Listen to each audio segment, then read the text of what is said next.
Hey everyone, you're listening to the Turnkey podcast, a podcast designed for hands-off, passive real estate rental investors. In the Turnkey podcast, you'll hear Tom Olson and Jared Stoutmeister discuss all things turnkey rentals with other turnkey providers, service providers, and rental investors. Our goal is to help you reach your financial freedom and whatever comes after that. Let's go. Hey everybody, welcome back to the Active Turnkey podcast. I'm your host, Jared Stoutmeister, and I'm here with the Tom Olson, and we are back for yet another podcast. And because today's podcast is going to be so exciting, we figured, we, at the beginning of this podcast, Jared, just need to do something that's just out there. What do you think? Well, if it's exciting, why do we need to? Well, that's because, we're going to talk about turnkey rental inspections today. Yes. And I don't know about you, but I think there's people that are right now turning us off. It's possible. It's possible. It's kind of like when you go to a conference and as soon as you get done with lunch, they always put the accountant up there. And they want to talk about taxes and numbers, and your brain is just kind of like, oh, man, I don't know. Sure. But this is it kind of is an important piece of this, It's definitely important. I think it could be important. It may not be as important for some people, and for even myself. We buy lots of houses without home inspections. Mm-hmm. Sure. But anyways, so what's going on with you today, Jared? I'm recording a podcast on. Oh, come on. Turkey rental Come on, man. No. You know what's interesting is right before this podcast, right before Jared walked into our studio, I was actually reviewing my own inspection for a house that me and my wife are going to live in today. And we're not going to live there. We're not going to live there today, but and I had no idea that this is what we were going to do today. So this is just a coincidence, 100% coincidence. It's true. But so when you buy a house to live in, most of the time you get a home inspection, right? Most of the time. Now, sometimes people build brand new homes. And do you think it'd be important to have an home inspection for a brand new home? If there's lots of things that are covered, I don't know. I used to build new homes, and we might get back into building new homes here. Actually, I'm meeting somebody this week about that for our companies, but I don't know if that it's necessary. It might be. Some people may say it is, but for most things are guaranteed for a year at least, I think, and some things might be guaranteed for 10 years if you're building a new home. So if that's you out there, maybe you've never had a home inspection on your own home, and maybe you've only bought new homes. I don't know. Sure. Must be nice to be you. Not me. Yeah. Not me. No, I'm talking about the guy buying a new house. Yeah. So good work. There's a lot of different thoughts, when it comes to having a home inspection. I know for me, I was just reading over that list, and so I have to look at it like, what things do I really want them to take care of? What things can I just take care of myself? What things was I going to take care of anyways? Because I walked through the property before I put an offer on this house, right? And I said, okay, I'm going to probably, I'll give you an example of my own, okay? So this is mine. This particular house did not have a refrigerator. And this particular house had a stove. And I knew that my wife wouldn't like this stove. Jared. I get it. Jared feels. I get it. Feels this. He understands. He gets to work with Becky. I feel the same way about stoves. Yes. He would not want these stoves. So not that she wouldn't want a stove at all, but she would not want this stove. If you know what I mean. Okay, so I knew going into this that I was probably buying a new stove and refrigerator. It was already part of my plan, when we buy this home. So we're buying a second home in Pensacola, Florida, me and my wife, and we'll probably have it as an Airbnb. So any of you guys that want to stay in our Airbnb, just let me know. That'd be great, But we're starting second market down there, and I've already got a house, and we're working on getting some more.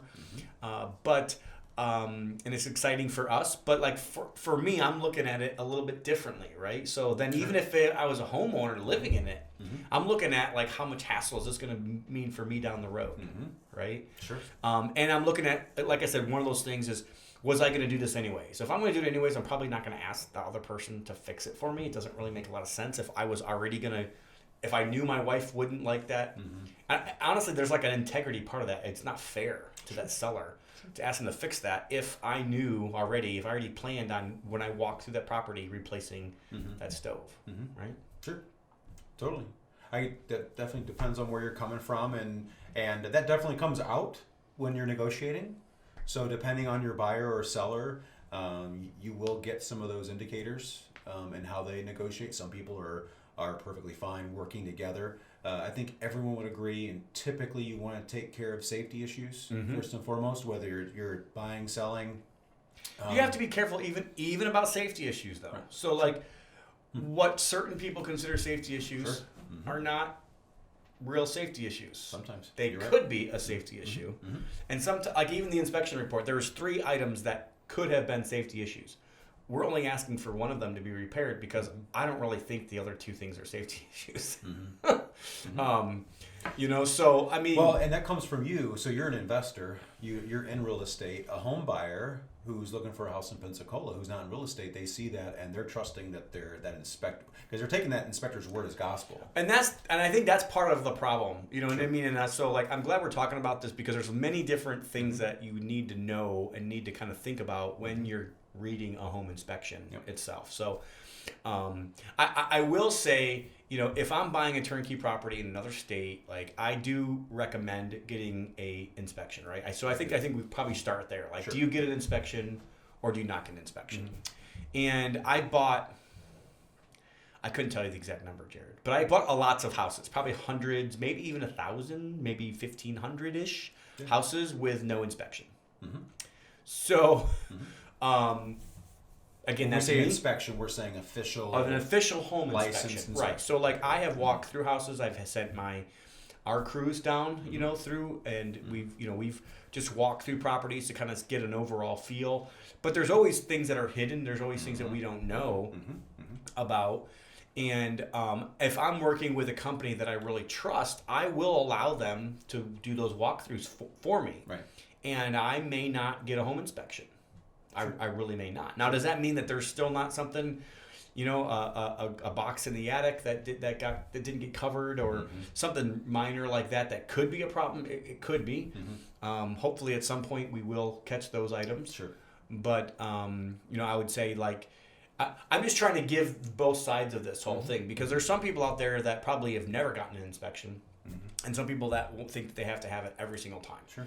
I really think it's it depends type of an issue. But, like, because we're selling turnkeys and we want to be held accountable to, like, a high standard, like we really do try to have the highest standard that we possibly can, and we want to have a third party even come in and inspect.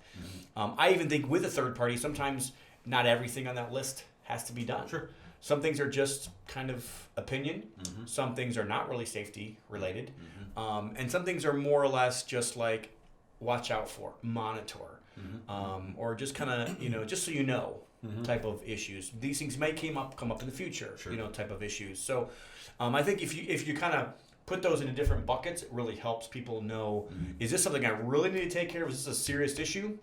Is this, something that's going to come up in the future of something, or something I just need to monitor? Something that, like for instance, if a furnace or a hot water heater or a air conditioner is, say, 10, 15 years old, eventually we know they're going to go out. Sure.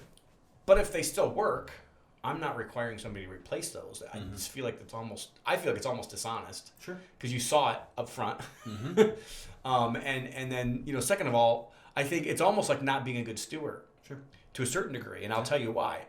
The reason why I don't think it's a good idea to replace a 10-year-old furnace or 10-year-old air conditioner, even though at some point in the next 10 years it might go bad, you're losing all that useful life. Yep.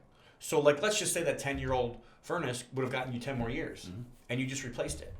Like, you're not using all of its real useful life. So I feel like, even with and honestly, even with roofs, even with other things. Now, when it comes to, like, electrical exposed wires, no, like those things should be taken care of. When it comes to circuit breakers not working, or real issues where somebody could stick their finger somewhere and get electrocuted, fix. You know what I mean? Like, those things really you do want to make sure that you fix. But you're not buying a new home.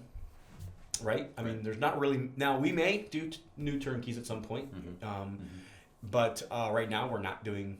So you're not getting a new home, and you know that. Some of the basic main things of the property, we do try to make sure that we're taken care of, and we want to make sure that, like, the HVAC is inspected, it runs properly, it works properly. We want to make sure that, things are as high quality as we possibly can. It's very important to us. It really is that like we are not just making money, but we are delivering a good product at the end, and not just to the owner even. Like we all want to offer a good product even to the tenant and to the community at the end of the day. So, so what are your other thoughts then, Jared, on home inspections? No, yeah, Tom's right. We have a local investor who's on a lot online, different areas there. As particularly Gary, his comments are people putting stuff out in Gary, some of it's junk, and he's right in many cases. Oh yeah. No, I mean it's interesting because there's a company called Roofstock out there, right? And for about 10 years, not 10, but about 5 years, there was a lot of stuff that got sold on there, and now we're managing it, and it was not very good. Right. Yeah. Their inspection is not like a typical home inspection. It's completely different, and it's not really so. And it's kind of sad because there is some people that will get junk, and there's other ways to buy junk too. I mean, you could just find a local realtor and find houses if you want to do that, and but at the end of the day, like it's not really turnkey. You might think that you're getting a better price when you're buying, but most of the time you're really not, because you're not getting that finished product. It's definitely a lower standard of turnkey. Way lower. Sure. I mean, it's and honestly, like that's what here at Olsen Group, I wanted to make sure that when we're putting a person in a property, that's why I said to me it's like just as much a concern to the tenant as it is to the owner. Like, so. I never ever want to purposely hide something. It's like if there is a problem, it should just be transparent. Like there are some houses that we sell that are not our turnkey standard, and we completely are transparent, and we say, hey, we didn't rehab this property. Right. We don't really even know the full extent of what like this property has. And even in those instances, a lot of times they'll have a home inspection. They'll be able to know from the home inspection what needs to be done in that property. And sometimes it's on purpose. It's being sold much cheaper than what that turnkey retail kind of market says. But so back to the home inspection. So when do you get them? When do you not get them? I mean, again, like especially if you're investing out of state, I pretty much recommend you get the home inspection. Now, whether or not you ask for, I think that some people go overboard. This is just me, and they ask for every single item that's on the home inspection. Sure. I honestly think that's it's overboard, and I think it's honestly a little bit, to a certain degree, even dishonest to a certain degree. You're buying a used property. There's going to be some things that are going on. And again, or maybe it's just like I think some home inspectors do their inspections differently. Sure. Some of them do it in a way where like that first page is like those are the more serious items. You know what I mean? And I personally like that. I like to know what are my really serious items, what are my safety issues, and then kind of what are the things that are just maybe cosmetic or maybe more or less like they could be improved at some point, and then what are the things I need to monitor. So like if you kind of like think of it, those are the things that I need to think through. But that's how I would go through it. And like really you just have to know for you as an investor, what are the things that you are used to having to maintain, and what are those things that you're trying to do. Everything in my mind when I'm buying rental is how can I do it all now and not have to do it later. So what are those things that are going to take time, money, resources, headache down the road, and what things are just going to get messed up anyways. To me, makes no sense to fix those things that are just going to get messed up anyways. Sure. If that makes sense. So that's how I view it. And I view it differently from my own personal property. Honestly, man, Jared, I'm trying to think for my own personal properties that I live in. I think every property that I've ever purchased for me to live in, I've never gotten a home inspection. Yeah, my personal home, the last one I bought, I that was part of my negotiating, is I did not get a home inspection for it. And in today's market, that's a pretty good negotiation tool. Sure. It really is. So, me and Becky, my wife, have lived in 1, 2, 3, 4, 6 homes, and I don't think we've ever asked for a home inspection. Yeah. Now, well, let's back up. I am a general contractor. Sure. I've been in construction since I was, so I, walking through a property, can see a lot of the things. I can't see everything, and there's even some issues in my own current property I live in now that like maybe a home inspection would have shown, and maybe it doesn't. That's the other thing you have to know, is a home inspection's not going to show everything. Sure. You're not going to be able to know everything that could be wrong or could be right. You really don't know that until you've lived in the property. Right.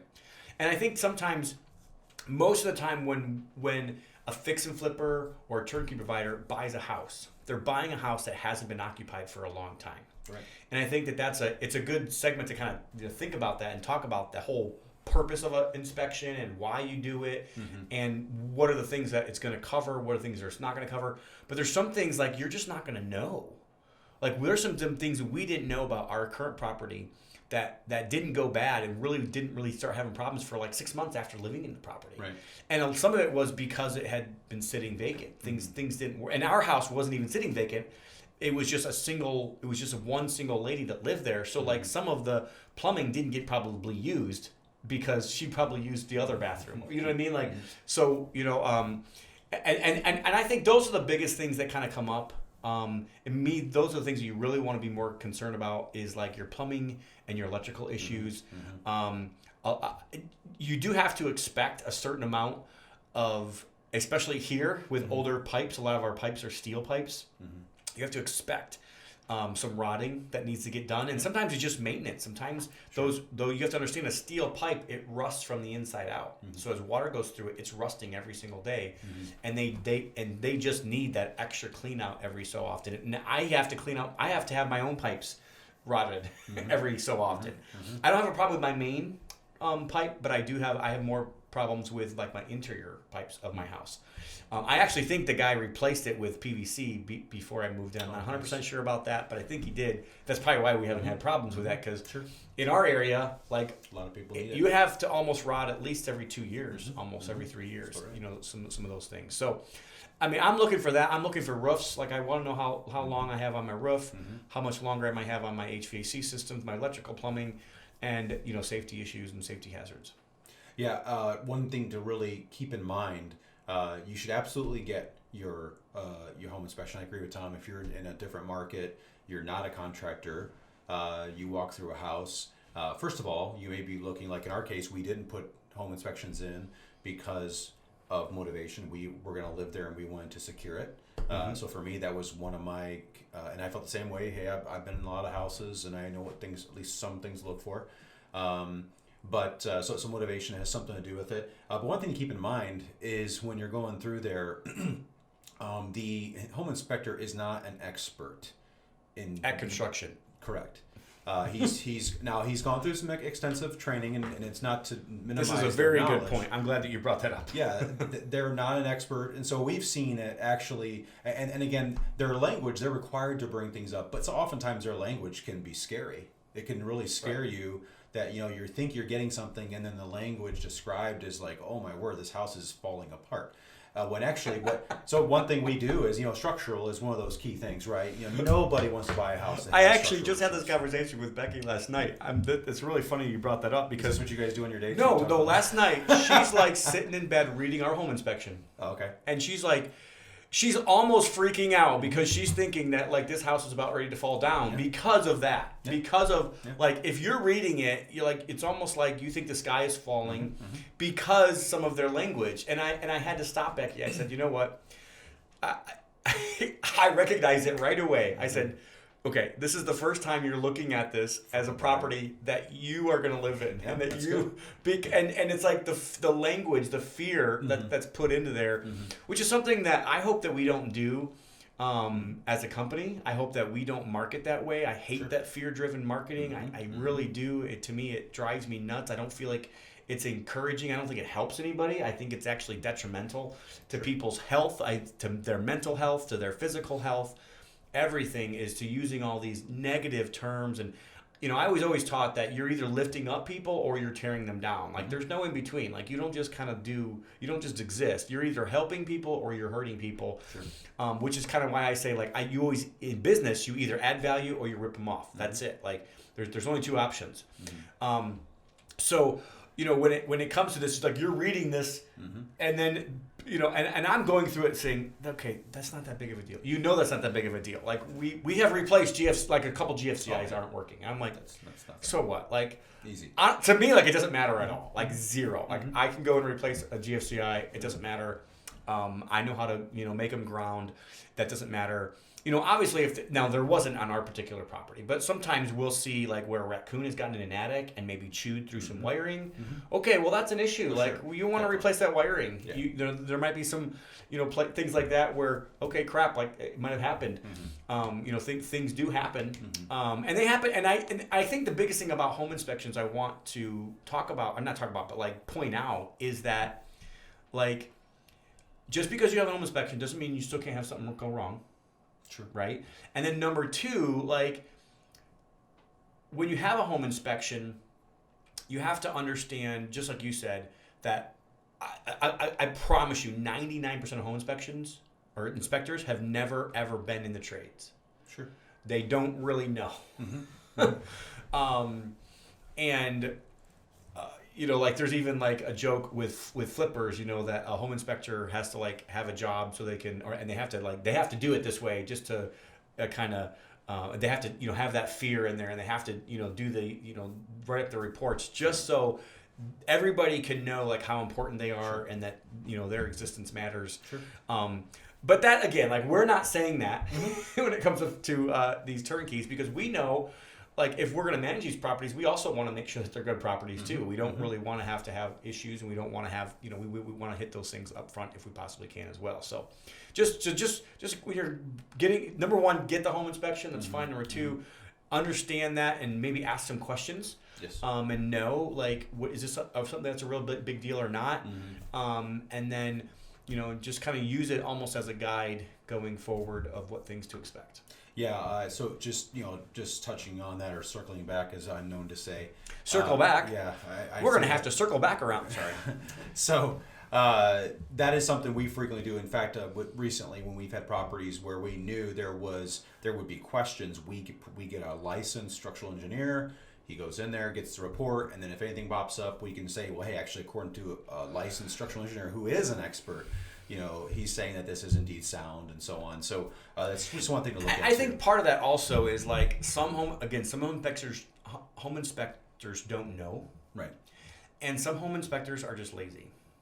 Like honestly, like I hate to say that, but like there are some, like you'll see some where you're like, okay, come on, like that was just lazy. Like you didn't really do your job. You just basically said, oh, you need to get this inspected by somebody else. Like,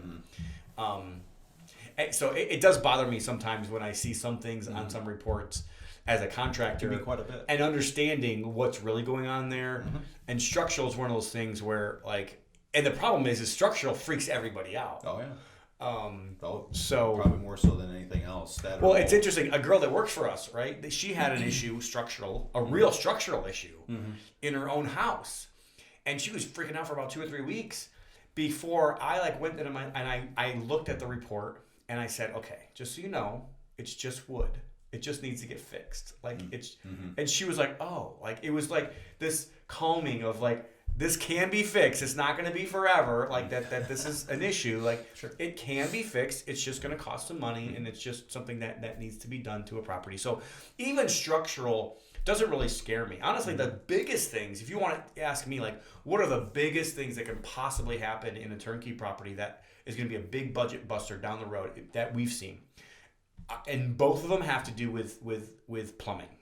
Both of them have to do with things that, and sometimes it's really hard to see, like really. But septics, if you have to replace a whole septic, that's a big deal. Big daddy. And then if you have a sewer line that is super deep, or it has to like it's under a road, or those are the biggest things that I have seen. Like those are even cost more than a roof. Right. Those cost more than, and roofs you have to do every 15, 20, 25 years anyways. Like these are things that you have to do. Now septics, like we've seen septics go 100 years. Like they could, if they're properly cleaned out. But in certain areas, they can cost up to $20,000. Easy. Now they can also cost 8 or 10, but they can also cost $20,000. We've had basement. I think the next one after that is probably basement water in the basement. Those are like big items that could happen.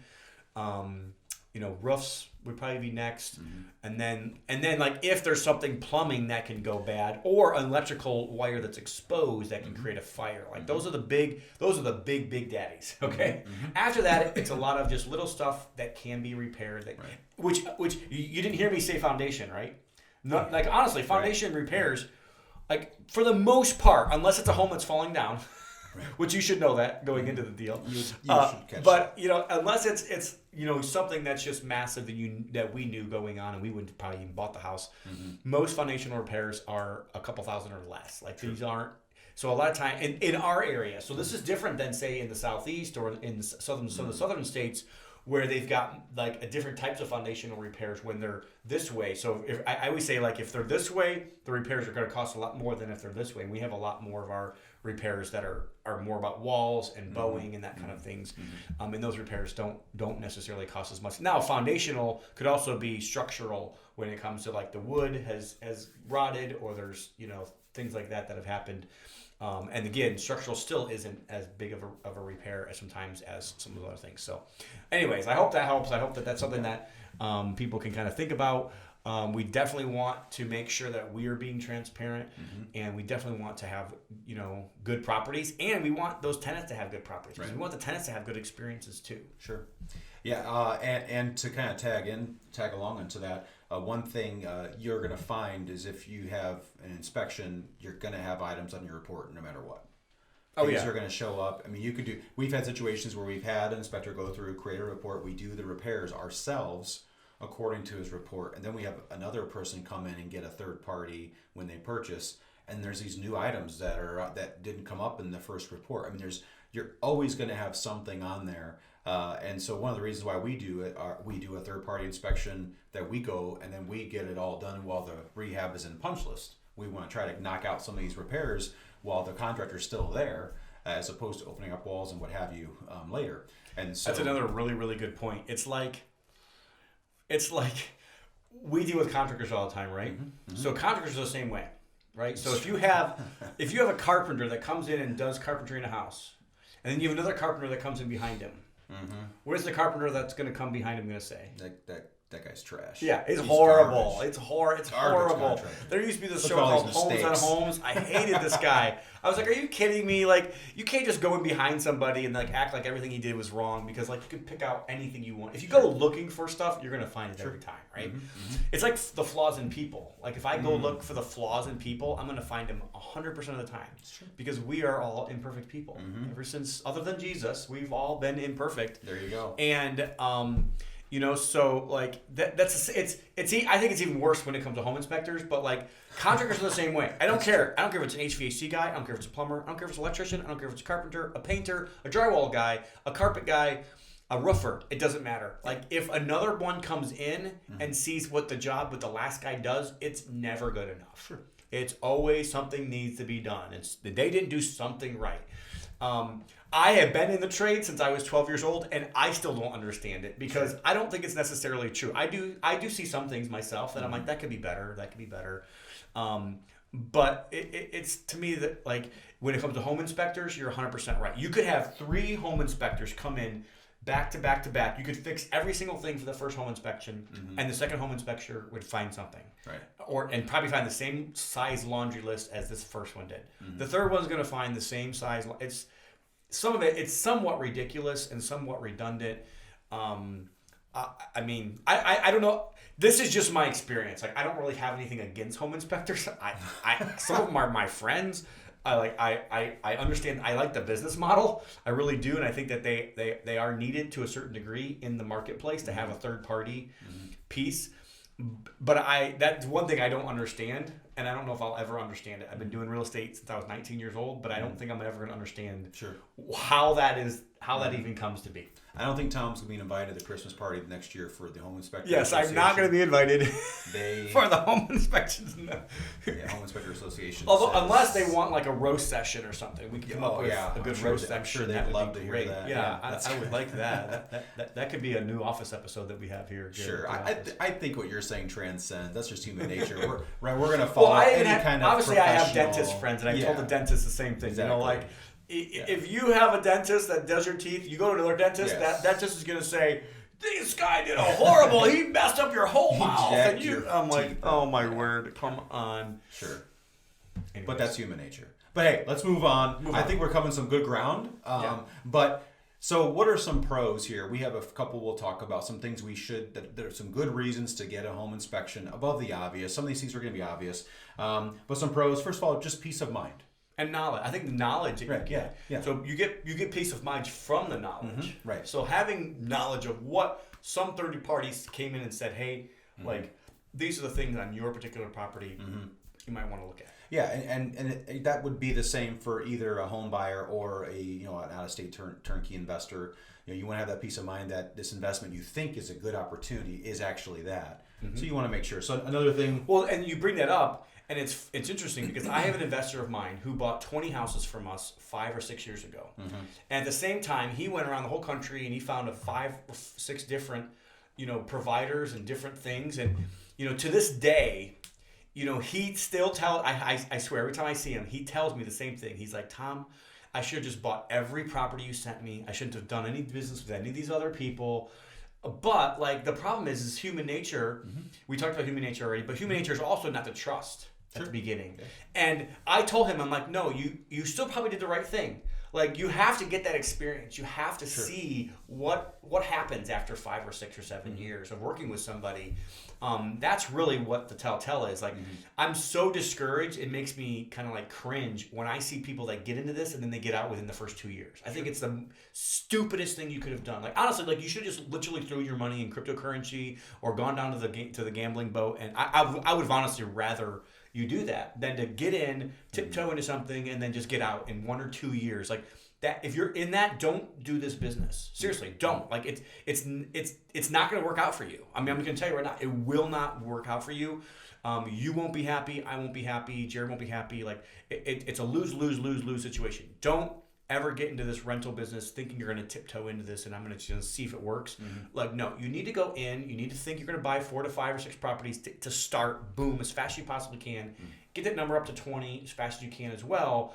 Over the next 4 or 5 years, depending on, who you are, how much money you have now. But he bought 20 properties from us. He was one of those investors that we would have said was all in to a certain degree with us, but was also all in with these other providers. And he didn't have horrible experiences. I'm not saying he lost money with anybody, but he knows, he will say it over and over again to me. He's like, you over that year and a half, 2 years that he was buying, he probably got sent 100 properties, and he's like, I should have just bought every one of them. I shouldn't have even questioned it. I should have just bought every one of them, and but the problem is the reason why you need the home inspection is because of that. It's because of that human nature of not really necessarily trusting that provider, especially when you start working with them at the beginning. Definitely. And trying to understand, what are their weaknesses? What are the things that they would normally miss?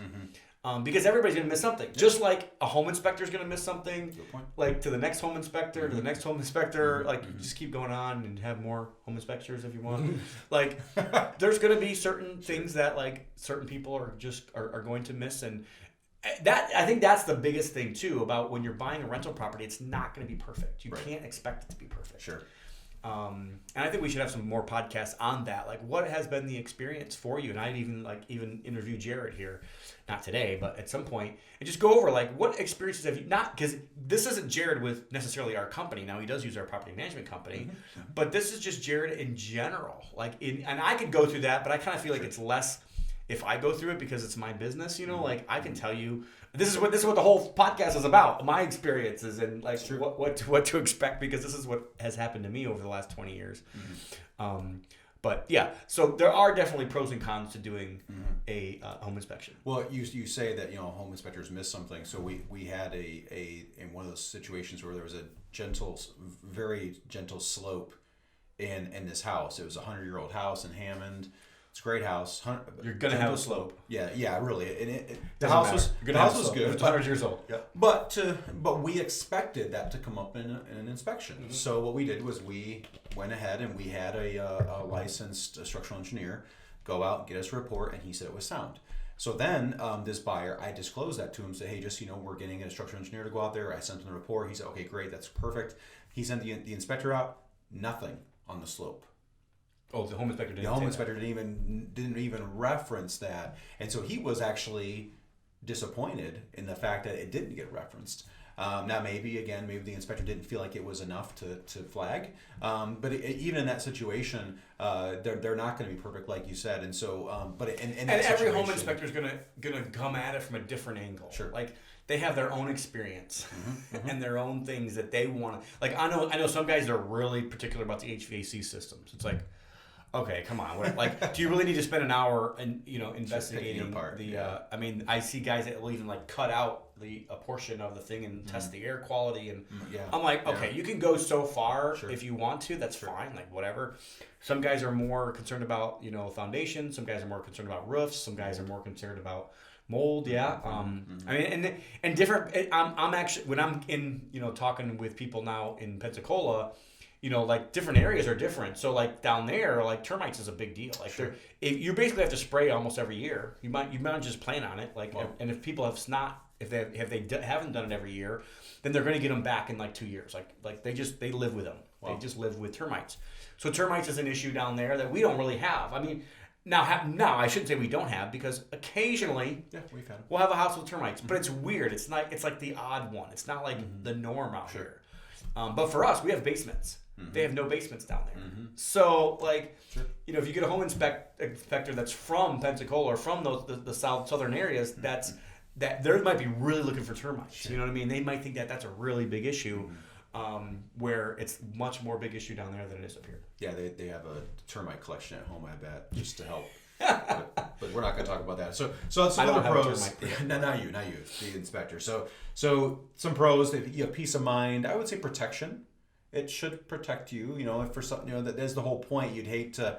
That's one of the the reasons why you would have that in your contingency in your contract, is just in the event that something in there was bad. You'd want to have that protection, disclosure. There's some disclosure there even of things, and we would even say verification. So this is one reason for us why transparency. Correct. We want you to know that when you're buying it, we disclose this third-party licensed inspection so that there's a verification that there's somebody who's obligated to bring that information in front of you, or he would be in terms of breaking his license there. So disclosing that, so you're not only getting our scope of work, you're also getting that. So when you do that, you are getting more of a verification, or like you said, some transparency about what you're buying.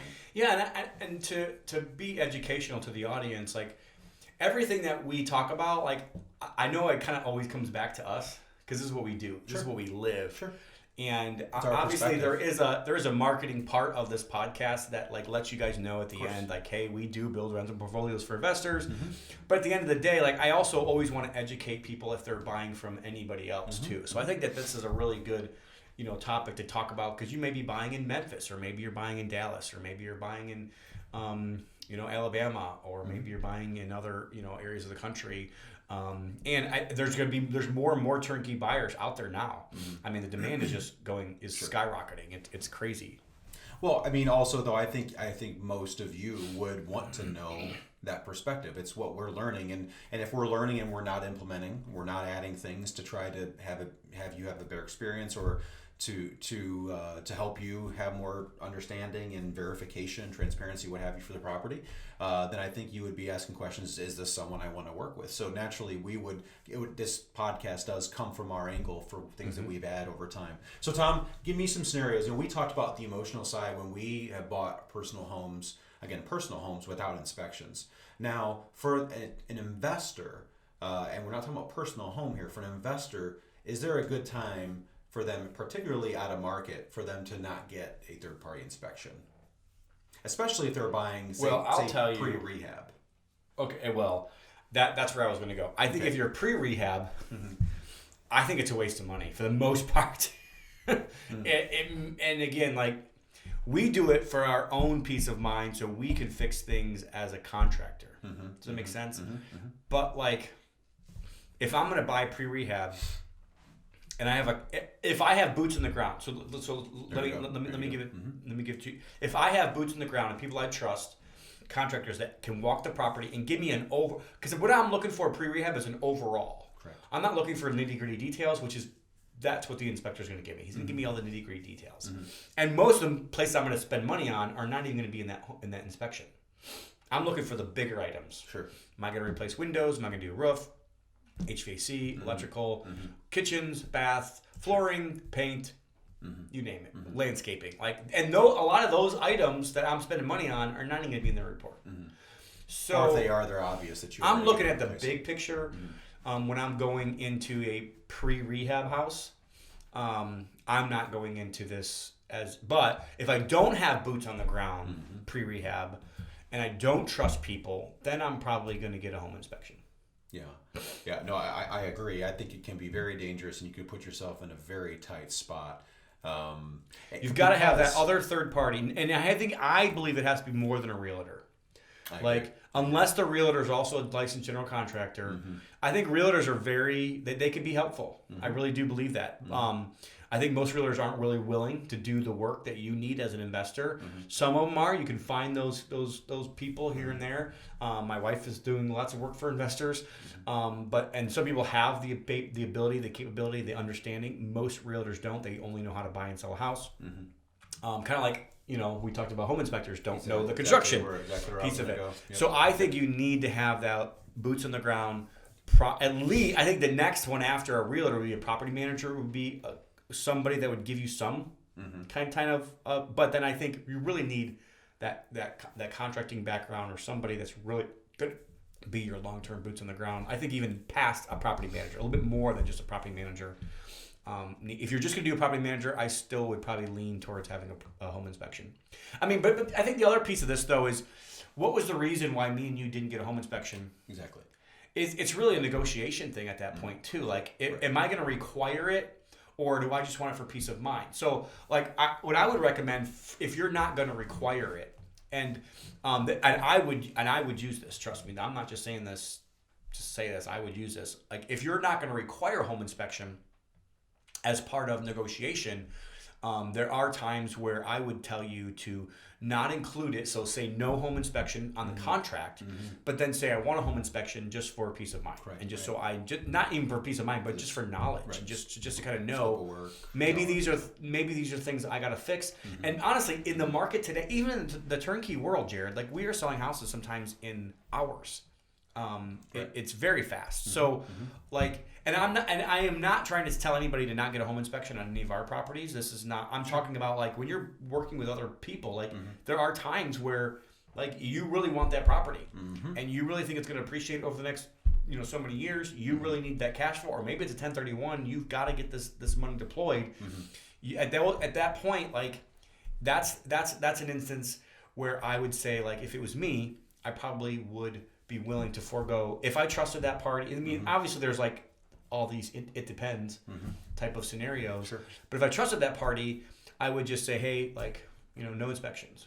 Yeah, I think in the end you really have to know where you're at in that moment. So, we were doing that. For me, it just hit the market for our personal home. It's our dream home, and we wanted to be the best offer right out the gate, and we got it.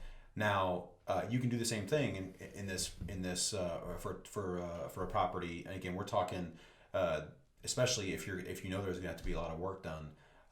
The one thing you want to be careful though is at that point, you got to know yourself. Why am I doing this? Is this becoming emotional? Because you're trying to get a deal. But let's just put you in the seller's shoes. Okay, so just for a second, everybody out there that's listening to this podcast, let's be honest. Okay, if it was your house and you were selling the house, okay, and you had two offers and both offers were identical. Except one said, I want a home inspection, and the other one said, no home inspection needed. It's a no-brainer. Who are you going to accept? So, I think we have, and this is what's hard. Sometimes, even turnkey podcasts I listen to sometimes, they only talk about the perspective of the investor. And the problem is there's another perspective that comes to play when you're at that table. Sure. And both parties should be considered. Both perspective. And that's, I wrote this book called Investors versus Contractors. And all it was literally trying to explain to contractors that, hey, an investor has a perspective. And explaining to the investors that, hey, a contractor has a perspective. And if you guys will both kind of look at both sides of the table here, you guys can add way more value to each other, and you guys can really work together really well if you'll look at it from other people's perspectives. So like when we're a turnkey buyer, like what's the biggest complaint right now with turnkey buyers, Jared? Inventory. I can't get any deals. But the same guys that are out there complaining about these things all day also like want to have their cake and eat it too, and they want to like have everything go their way, and they want it perfect, and they want so like you have to kind of like put your take out everything that you're thinking and look, okay, if I'm the seller in today's world, in today's economy, the sellers hold all the cards. Money doesn't mean anything. Like that's the problem. Like we're running into a situation where there's too much money and not enough supply. And I mean, maybe that's a different podcast, maybe that's a different whatever, but it is something that is changing the landscape. Things are going to be. It's going to create things to be worth more money, but it's really also creating or making our money worth less. Sure. So if we're not keeping our money moving, we're really the loser when it comes to that, because our money is really worthless if it's not moving and if it's not doing something for us. I mean, you can have $1 billion in the bank, and if it's not doing anything, it's really not doing anything. It's worthless. It's not providing anybody anything. So, because we're off the gold standard, and we are our money's now currency. It has to be moving. And then when you just put a bunch of extra money into the market, like our government has over the last 2 years, there's trillions of extra dollars in the economy. And this does trickle. I know people like want to deny trickle down or trickle up, but like it does trickle down and trickle up. So, anyways. Well, I'd like to kind of go back to and touch on something you said as far as the seller's perspective. So it is a real thing for our company. So we would love to say that on every deal, they're all cookie cutter, including profit. Meaning we always make the same amount of money. I would love to make sure. That would be amazing from the seller's perspective, but it's not. I'd love to make sure we make money on every house. That's where I'm going. I mean, there are situations where we've literally had houses where we've had to cut loose, and we've had tons of extras that came in unexpected. You know, the classic things that we're talking about. Something came up, ate up all the profit, and a couple times we broke even or even lost a couple $100. And at that point, I have to be very careful in my negotiating and, you know, how far am I going to go in getting these cosmetic touch-ups that investors want. And secondly, what I'll tell you is if I know a buyer is like that, which is your prerogative, however, that could affect my negotiating up front. I need to know that, no, I can't give you this, and this, because I know I need to have money on the back end to help cover for some of these cosmetic things you have. These are things that are just natural that I think anyone would want to look out for. And so I think that's an interesting take on the. Well, I'm glad we brought it up because it's the truth. Like that's the problem. Like I can't just like. That's good. I can't give you all the sugar, and not also talk about the flour. And you know what I mean? Like because if I just give you sugar, I'm not going to get a cupcake out of it. You know, but if I have to actually put everything else in there, and that's. And I hope that's what this podcast is. I hope this podcast is not all about the talk. Because a lot of turnkey podcasts out there, they're good, they're entertaining, and they talk about like the goal. They talk about like why you're in real estate, and like this is the best thing since sliced bread, and this like more millionaires have been created by real estate than anything else. But that's all they talk about. They don't really talk about the meat and potatoes, like what really happens, where the rubber really meets the road. And I hope that we're providing value by not just being so entertaining, like me and Jared are, especially Jared. He's so entertaining, but also trying to give you the truth about the matter and like looking at it from all sides as much as possible. Absolutely. We do hope this podcast brought you value. And just a reminder, we do build rental portfolios for investors. Oh, is that something we do, Jared? We do. We help people build their portfolios. And so if you're looking to start your journey and build your portfolio, you can reach out to me at Jared at Byolson Group or go to our website at byolsongroup.com. This is also a great place to start a new market. If you're an investor and you're in other markets and you're looking for another one to diversify, we would definitely recommend that. We do also host people people. So if you're interested in looking, we usually recommend you wherever you go, whether it's all these different other turnkey providers, and there's some good ones out there. We do recommend you come here in person to verify everything we tell you. Just like an inspection, you're inspecting us in a sense. So please come on in. We'll host you. Usually Fridays we leave that day open so you can come and check us out. And so we highly recommend you do that. I think at some point, Jared, we're going to have another meeting and just have like a big meeting. A tour, like a community go-giver or something at some point. Like COVID's kind of hurt us to be able to have big events, but I think we should think about that for at least next year. Maybe not 2021, but maybe 2022. I like it. We'll just keep it out there. Right? As a teaser. What do you think? As a teaser. Also, if you are interested in the Active Turnkey ebook, we do have that free on our website. So if you want to give us a shout out there and just let us know you want it, we will send that to you.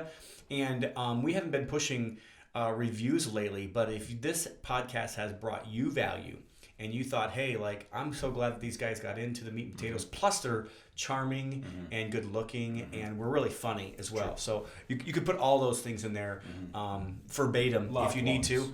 A lot of qualities. Muscular and amazing. Winsome. You probably should put some of those, adjectives in there as well. Handsome and yes. You said that. Okay, I'm sorry. Right. But yes, put those in there. Give us a 5-star review on Apple Podcasts or even on Facebook. You can give us a review on Facebook. You can also give us a review on.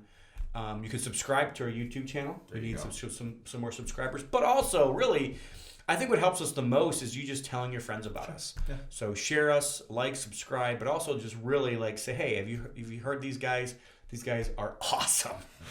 You say it like that. Tell your friends about us. We greatly appreciate it. We're not here to try to have a big name and have this massive YouTube channel. We really just do want to provide value to turnkey buyers out there, whether you're buying from us or whether you're not. It doesn't really matter to us. We still want to provide value to you guys. If there's anything that we could do for you in the future, just let us know. You can go to the website, buyolsongroup.com, or you can reach out to Jared, and Jared would love to talk to you. I'd love it. He'd love to talk to you. Thank you for joining us today on this episode. We appreciate it. Active Turnkey. The best way to buy rentals. See you guys. Olson Group Network makes no warranty, guarantee, or representation as to the accuracy or sufficiency of the information featured in this podcast. The information, opinions, and recommendations presented in this podcast are for general information only, and any reliance on the information provided in this podcast is done at your own risk. This podcast should not be considered professional advice. Unless specifically stated otherwise, Olson Group Network does not endorse, approve, recommend, or certify any information, product, process, service, or organization presented or mentioned in this podcast, and information from this podcast should not be referenced in any way to imply such approval or endorsement. Any third-party materials or content of any third-party site referenced in this podcast do not necessarily reflect the opinions, standards, or policies of Olson Group Network.